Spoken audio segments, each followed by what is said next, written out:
যারা ফ্যামিলি কার্ডকে এত ঘৃণা করছে, এত কুৎসা লটাইছে, তারা যাতে এই সুবিধা থেকে পুরোপুরি যাতে আমরা আশা করব তারা সুবিধা পাক বা না পাক, জনগণ সুবিধা পাক।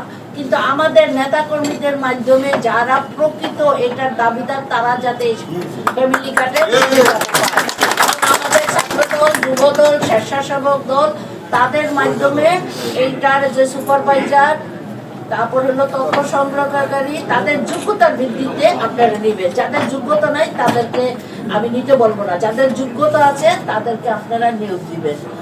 তারা যাতে এই কাজ করার সুযোগ পায়, তাহলে ওরা একটু হইলেও সুস্থ হবে যে 17 বছরের আন্দোলনের একটু হইলেও মূল্যায়িত হয়েছে, সেটি আপনাদের কাছে প্রত্যাশা করি।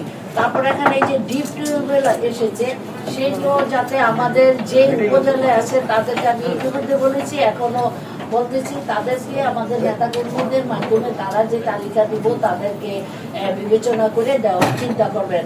যে অতীত স্বৈরাচার সরকার সুবিধা নিচ্ছে এখনো নিব, সেটা যাতে না হয়।